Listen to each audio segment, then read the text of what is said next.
Welcome to Forge College. In our last lesson, Foundations of Execution Optimization, we looked at how to make your code run efficiently. Today, we're zooming out from the logic to look at the workspace where that code is built. Imagine trying to cook a 5-course meal in a space where the oven is sputtering, the prep stations are a mess, and half your ingredients are missing. You might eventually get a plate on the table, but the process is going to be a disaster. That's the focus of today's lesson in the Ethereum Dev Stacks and Frameworks track, designing a maintainable hardhat project. It's the first step in our capstone project for configuring a complete hardhat workflow.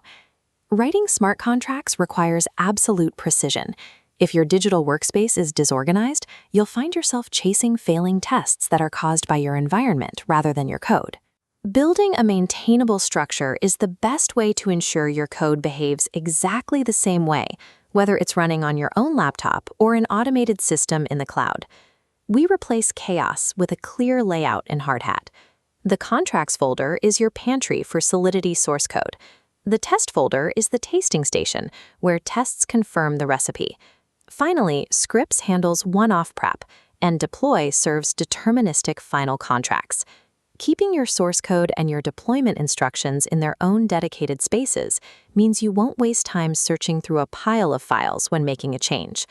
To keep everyone on the same page, hardhat.config.ts is the master rulebook.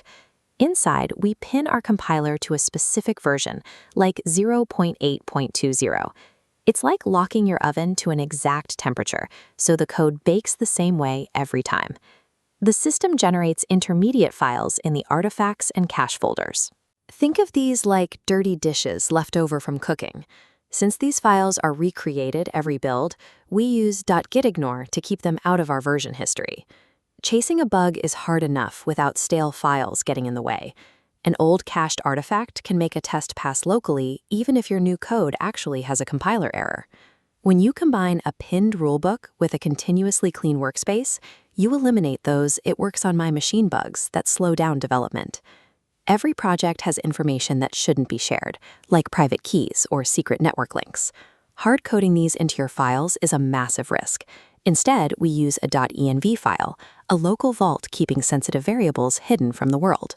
To help other developers, we include a .env.example file. This is just a checklist of variable names they'll need to provide to get the project running. Keeping sensitive variables in a separate file protects your private keys from the public history, while still making the project easy for new collaborators to set up. Organizing your project this way is what makes continuous integration possible. This is like an automated health inspector in the cloud that will eventually handle your testing and deployment for you. Because your folders are organized and your config is pinned, the Cloud Inspector can clone your project and run your tests flawlessly every single time. So, organize your folders, pin your compiler version, keep your artifacts out of the repo, and lock your secrets in a .env file. Get these files ready in your own workspace. In our next lesson, we're going to take this layout and use it to build your first automated CI pipeline.